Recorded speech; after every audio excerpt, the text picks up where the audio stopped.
Dead as a Doornail, Book 6 of the Stan Kraychik Mysteries. Author, Grant Michaels.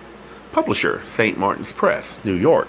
Narrator, Eric Aust. Chapter 11. By the time I get to headquarters, a plump orange sun is setting in a glorious turquoise sky. This morning it was snowing with near whiteout conditions.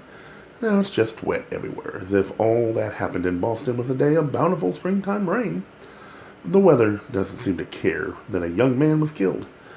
I tell the front desk cop that I'm here to see Lieutenant Branco.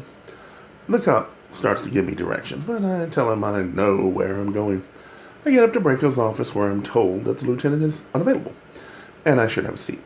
I explain that I'm there about the Tim Shaughnessy case, and it's kind of urgent. The surgeon says he's already figured that, and he tells me again I should sit down and wait. So I sit down and wait.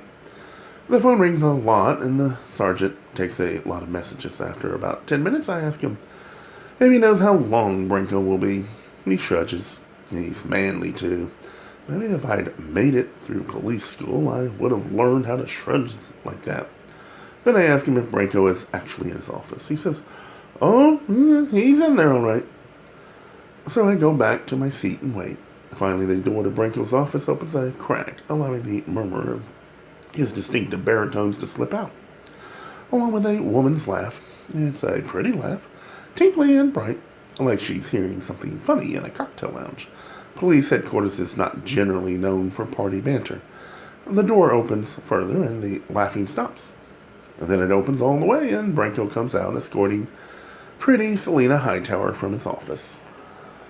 She sees me and smiles, but it's not a very pretty smile. It's the kind of smile people make when they just grab something from your reach. Branco sees me and his forehead creases. He escorts Selina to the elevator. He even waits there with her until it arrives. When she's gone, he comes back to his office and walks by me with nary a glance, then signals for his sergeant to follow him. They go into his office and close the door. 5 minutes later, the sergeant comes out and closes the door behind him. And he looks at me blankly and goes to his desk. I wait there another 10 minutes, and finally Branco opens the door. He says, "Okay," then disappears back into his office, leaving the door open. I look at the sergeant for a cue. He jerks his thumb toward the open door. I get up and go inside. The big boss cop is sitting behind his desk, methodically writing up some report. Branco is the kind of person who can write 2,000 words a minute by hand, and it comes out looking typeset. He doesn't look up when he says, "Close the door." I close it and stand there. The packing boxes have multiplied since this morning. Maybe that's what Selina Hightower was laughing about. Even cops have real estate traumas.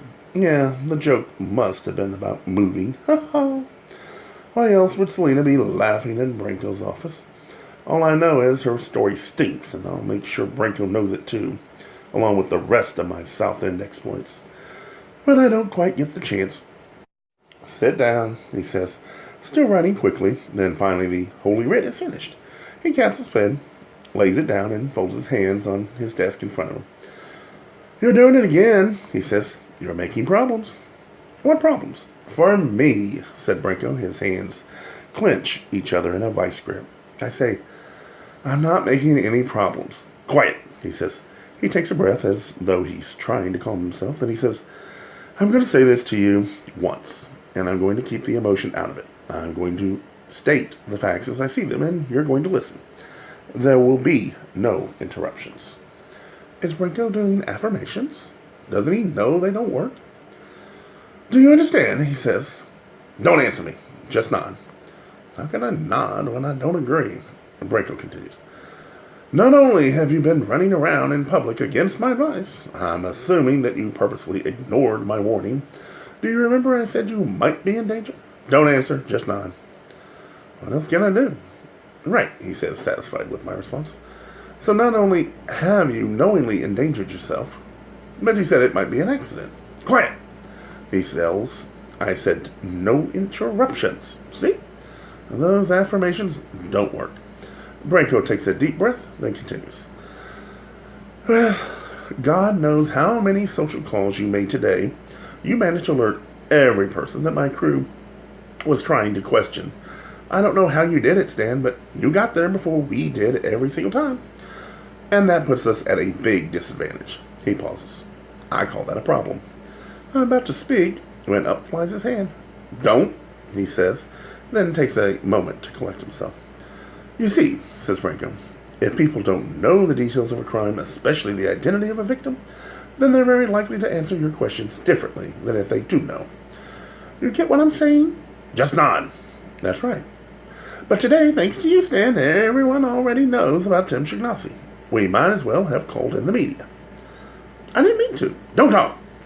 I didn't think of it. Enough, says Branco. I'm sorry. It's too late for that, he says. Next time you might listen to me, or at least try a little discretion. You mean let you go first? Branco's eyes blaze at me. I mean shut that flapping hole you call a mouth. The air in his office goes suddenly still, except for a buzz from the overhead fluorescents. Maybe that constant hum has finally got to him. That's probably what made him snap just now. And he doesn't even realize it. All those years of fluorescent buzzing have finally taken their toll. Branco says, and that's all I'm going to say about it. The overhead lights flicker momentarily and the buzz stops for a second. Branco says, now, you can tell me what you're here. And just the facts, no filigree. Jeez, I said the same thing to Myron about the filigree. If I can say the same thing Branco does, then maybe I can get myself on the road to dictum. After all, despite the cop's harshness, I can feel myself doing an about-face like a dog who's been kicked and is then allowed to lick his abuser's hand. I start out telling him about Selina Hightower. And that's the woman who just left here, I say. I know that, snaps the cop. What did she want here anyway? No, he says. I ask, you talk. You won't tell me why Selina was in here? The cop shakes his head, then moves both his brawny hands in a beckoning gesture toward me. What? I said. Talk, he says. So this cooperation between us is one way. It's two-way, said Branco. You talk, and I listen, as long as I can stand it. Now, if you have something to say, say it. I start out with the near mess by Selina and her big Mercedes on Newberry Street. Then I tell him about seeing her at XUXUX, or arguing with Angie. I stumble over the name of the salon, and Branco gets impatient. There's more, I say. Go ahead, he said with a big puff of his manly chest. Whatever Selina told me today, it started out one way and ended up another. For example, says Branco, she made it sound like she was a regular customer at that South End salon I saw her at, but then she said she wasn't. Branco's mouth twists into a smirk. I say, and she dyes her hair. So, did your lab examine that hair that was on Tim Shignasi's collar? They're working on it, says the cop. Did they take a sample of Selina Hightower's hair? Why should they? How else would they know if it's the same hair? There's time for that, said Branco, if it's necessary. I go on. Then how about this? First, Selina claimed she didn't know Timmy. Then it turns out she's his landlord. All right, says Branco, and now he's almost listening. And then she acted like the guy across the street from her office might be interested in me, and he turns out to be her husband. That would be Thorne Hightower, says Branco. So you know about it. Branco's jaw tightens. I told you, we've been working on this case too. Now, have you got anything else? I tell him about Thorne's pure love for Timmy. Branco is stony silent about that. I also tell him Thorne is a photographer. How do you know about that? Said Branco. His photos are all over his store. You mean those big cutouts, he says? He did those? I nod. They look like store display, but Thorne uses the store like a gallery for his own photography. How do you know this? Says Branco. I asked him. Just like that? Sure, I say. Why? What made you ask him about the photos? It just seemed an obvious thing. Why? What's the problem? Nothing, says Branco. It's a point in your favor. What do you mean, in my favor? I mean, we missed that, okay? He says. Just go on. Next, I explain Myron's possible motive, based on the crisis at the recent home show. But I tell Branco I think it's too weak. Branco says, let's go back a minute. Then he asks me, Branco asks me, what do you think about Thorne Hightower's love for Tim Shignasi? What do I think? Is that a motive, he says. It might be a motive, I say, but not for Thorne. Why not? I explain, why would you kill someone you love if he's single and you're married? Either you'd kill your spouse, or your spouse would kill you, or else he'd kill your spouse, or your spouse would kill him. But you wouldn't kill him since he's the one you want to be with. Maybe he'd kill you, says Branco. With thinking like that, he shakes his head and blows another massive chestful of air through his pursed lips. The papers on his desk ruffle. Anything else, he says wearily. Just one more thing, I say. It's about the owner of that salon who was arguing with Selena. Go on, he says. She's a young woman named Angie. She considered herself Timmy's girlfriend. She talked as though they were getting married. Branco's face has become stern. His hands are lying palms down on the desk, fingers drumming restlessly. I continue. Angie's not convinced Timmy was gay, and I guess she was hoping things would turn in her favor. And why exactly were you talking to her? She's a hairdresser, I say. We're the same tribe. Branco looks at his watch, then he stands up. You've been a busy little bee, Stan, and you covered pretty much the same ground that my crew did. I wonder why I didn't bump into any one of them. Because we do our work with discretion. The pride of Boston. That's Branco's crew. But I'll also grant you that you managed to gather one or two details we missed. It's probably thanks to your resemblance to the victim. Not because I'm good at my job. Branco's eyes flash at me. You don't have a job. Not here, not with me, not until you finish school. The police academy isn't the only measure of a person's worth. Here in my department, he says, it's where we start. Now, as far as this case goes, I'm telling you again, you've got to be careful. So you think it's homicide?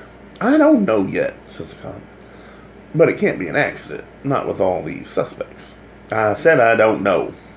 Lieutenant, it's one or the other. He says, if it's an accident, the case will be closed shortly. If not, then your resemblance to the victim puts you in possible danger. Now I'm telling you again, stay off the streets. What? I should go hide? Branco says, I know you're better than that, but you don't have to advertise yourself either. That's all for now. He punctuates the final sweet nothing with one of his trademarked grunts.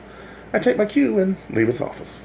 As I'm waiting for the elevator, I sense that someone has slipped quietly into Branco's office. I turn to look just in time to see his office door close without a sound. I go back to the sergeant and ask him if someone just went into Branco's office.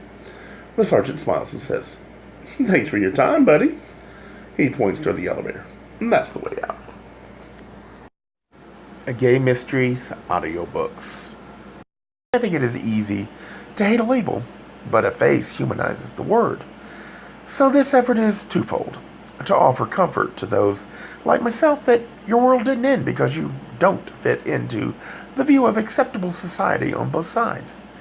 And in hopes of helping those with family that are LGBTQ, that it doesn't mean we are aliens from the child they once knew.